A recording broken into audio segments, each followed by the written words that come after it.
the Malayalam film industry is really going through a massive change. It is really under fire after the stunning revelations of the Hema panel report, which revealed that there was a systemic culture of sexual harassment and abuse of leading women actors.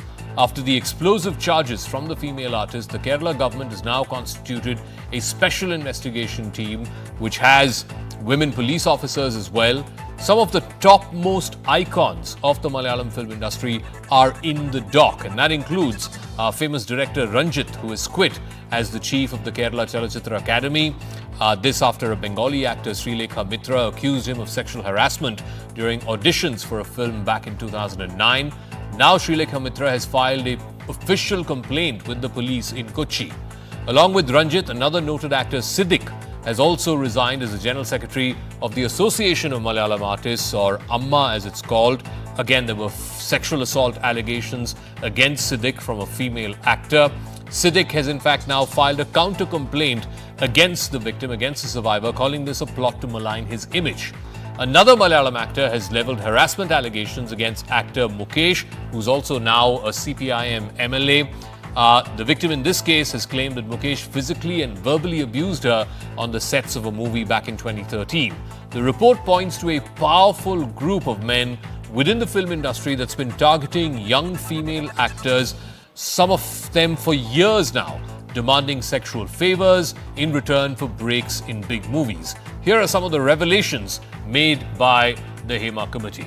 Number one, that female actors are told to make adjustments, quote unquote, and compromises. The second thing that's been revealed in the Hema Committee is that female actors are asked to make themselves available for sex on demand. It also goes on to say that women in cinema feel unsafe to be staying alone in hotels that have been arranged for them by either the movie star or the producer concerned.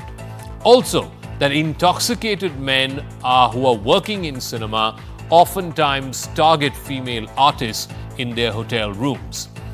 Intoxicated men repeatedly bang at the hotel room doors in which female stars are housed. Repeatedly, they bang those doors at night, causing an inconvenience to those female stars. It also goes on to say that many male and female artists say they are publicly threatened if any of them threatens to spill the beans on what's going on with a senior artist in the industry. Also, that various remarks of a sexual color, innuendo, are all made in public against female artists. That there are 10 to 15 top individuals in the Malayalam film industry who constitute a power group and who ensure that nothing happens to the A-listers. Also, that if the power group is not pleased with someone, then he or she is prevented from doing good work. And that such unauthorized bans on these individuals happen because of non-compliance. So, let's bring you up to speed with these damaging revelations and what kind of fallout. It's almost like a mini revolution, apparently, that's happening within the Malayalam film industry. One by one, big name after big name is falling to some of these very stunning charges that have been made by women actors.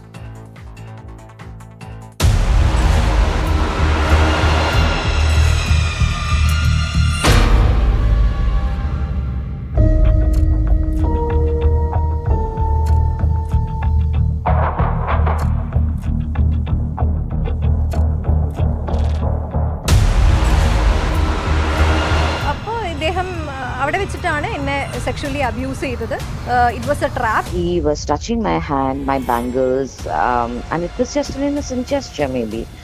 But I wasn't comfortable because I was not in that friend zone with him.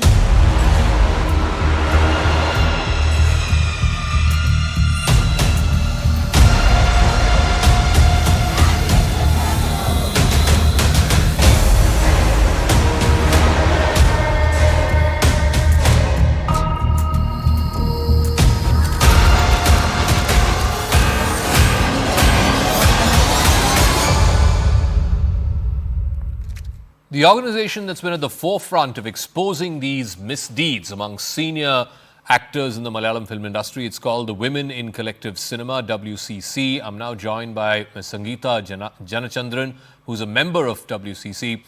Thank you very much for joining us. Is there some kind of an unsaid code of silence that exists in the Malayalam film industry, which seems to have been forced on female artists? It's fueled this culture of rampant sexual abuse. The thing is, I personally believe that acceptance is the first step to change. Acknowledging something that, yes, this exists is the first step to change. In that way, though, after, we all have been waiting for this report, which was submitted in 2019 December. We are in 2024. So it has taken these many years for this to come out. And in the light of it, we do hope that there is documented and factual evidence to the kind of imbalances, especially pertaining to gender, that is prevalent in this industry.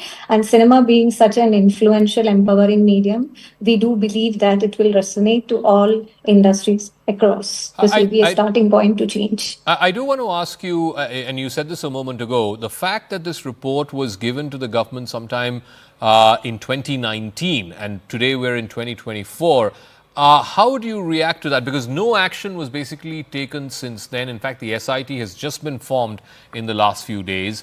Are these big wigs in the industry, the ones who are being protected, quote unquote, so important, so politically protected, that even the government can't seemingly take any action against them? I think more than naming and shaming the perpetrators at the moment, as a collective and also as a community, what we demand and what we urge from the government is kind of accountability and an intrusion, timely intervention at least, and transparency for the procedures. It's almost been a week since the report has come out officially now. And we would really like to know and understand how the government is going about it to bring about systemic change. And we should, it's about time we focused on the solution and the implementation part of it, because we have been discussing problems for the past 7 years. WCC was formed in 2017. And we are in 2024. And I think it's been long overdue that we focus on a solution-driven approach to this. I do want to ask you, what does this also mean, these revelations that have now come out, and it's sort of felled some really big names, Ranjit and Siddiq, etc. What does it also say about the failure of various artist associations, whether it is Amma or the director associations, the producer associations, the fact that these associations should have protected the women who came forth and it did nothing? What does it say about these associations? I would actually also like to bring the attention back onto issues beyond sexual violence, because it is one of the issues that the report is also discussing, right? It is a very serious, very pertinent issue, but there has also been a lot of focus going on the pay parity, on issues like workplace sanity, basic hygiene facilities that are denied, about the food, from starting from the food to the accommodation to hygiene to everything, starting from having an internal complaint committee in all film sets to having a basic agreement given to all technicians. These things are denied. Basic rights are denied in most of the locations. I think those issues also has to be addressed. It needs to be addressed as a whole. I think beyond the controversial and the most sought after topic of sexual abuse, there is a lot of abuse happening, because abuse is not just physical, it can be financial, emotional, verbal, a lot of things. And also it's about time we change the narrative, because I've been following the discussions online and offline about this since the report came out.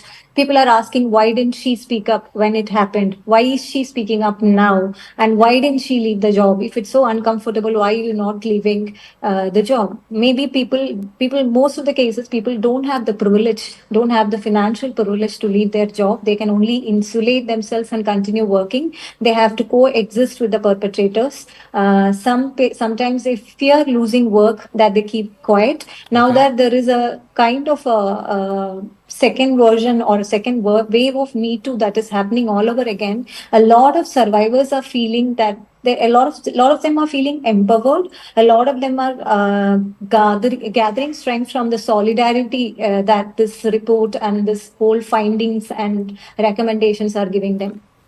All right, Sangeeta, thank you very much for joining us, and more power to your Women in Cinema collective, which of course has been at the forefront of all these exposures of these various big name artists, whether it is a Ranjit or a Siddiq. In fact, this whole thing started way back in 2016-17 when a leading actor at that time, a leading actress at that time, was physically assaulted by a leading star of back at that time. His name is Dileep. He was then subsequently arrested. He had in fact hired rent-for goons to try and go and physically assault her and intimidate her, which they did.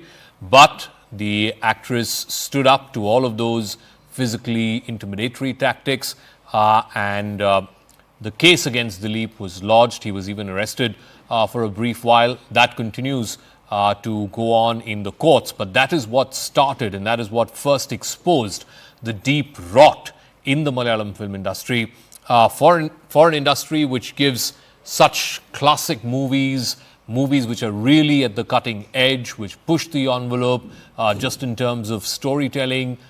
It is really a shame that this underbelly, this almost unsaid bro code, it took such tragic circumstances, first in the Dileep instance, and then of course in these various cases of survivors who have come forth. It is indeed tragic that it had to come down to this, for this underbelly, this deep dark underbelly to be exposed, and the people who are being protected by this tiny cabal of powerful directors, actors, producers and technicians, that cabal needs to be broken. I'm happy and I'm glad that at least the next generation of film stars, from a Prithvi Raj to a Fahad Fasil, etc., are all taking what are considered very progressive stands when it comes to expressing solidarity with the survivors who've come forth and made these exposés.